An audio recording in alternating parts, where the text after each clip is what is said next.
Bonsoir à tous et bienvenue dans ce point de l'actualité.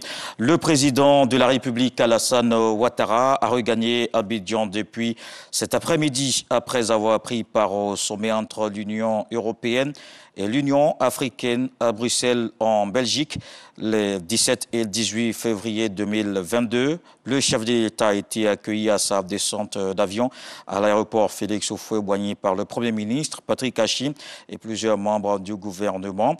Le président de la République a fait le point de sa mission. On l'entendra dans le journal de 20h.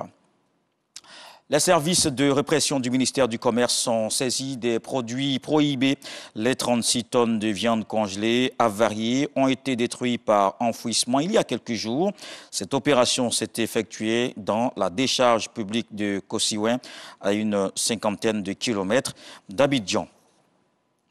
En 2019, l'UMOA chiffrait à 43% le taux d'accès à l'électricité au sein des pays membres, mais il faut encore plus au regard des besoins en énergie, développer les moyens de production, certes, mais tout aussi veiller à la préservation du climat. Cette double exigence a amené l'institution à initier au sein des États membres le projet régional de développement des énergies renouvelables et de l'efficacité énergétique. Il consiste à installer dans les zones rurales des mini-centrales solaires photovoltaïques afin de donner la lumière aux populations. Ce projet va coûter 150 milliards de francs CFA.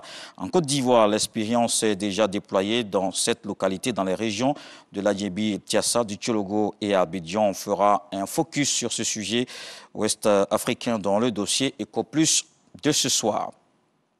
L'état-major général des armées a organisé un petit déjeuner débat pour resserrer les liens de fraternité, d'armes et de cohésion. Le général de corps d'armée, Lassina Doumbia, a présenté les activités menées en 2021 et le plan d'action 2022, la réduction et le rajeunissement des effectifs, le processus de retrait et l'amélioration des conditions de travail sont quelques sujets abordés au cours de la rencontre qu'on voit avec Abou Sanogo.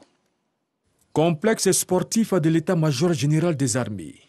Cadre choisi pour un petit déjeuner débat qui a rassemblé autour du chef d'état-major général des armées, le général de corps d'armée Lassina Doumbia, l'ensemble de ses collaborateurs et les représentants de la troupe.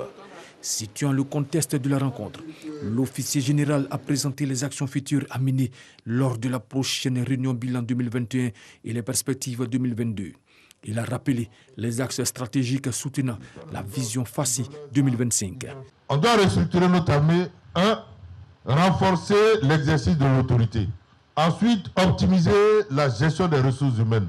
Améliorer les conditions de vie et de travail. Renforcer la cohésion. Faire en sorte de valoriser notre patrimoine militaire. De nombreux détails ont pu être ainsi donnés sur des actions majeures entreprises en termes de renforcement des capacités, de réduction et de rajeunissement des effectifs des armées. Pour cette année, on va le faire. C'est 37 ans, au moins.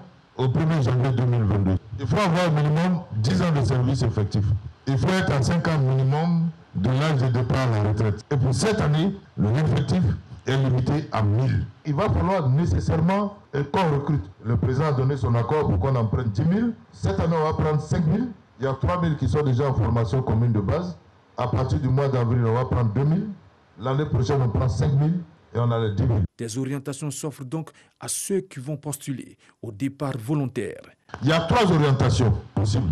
Il y a la fonction publique nationale. La deuxième orientation possible, c'est le secteur privé.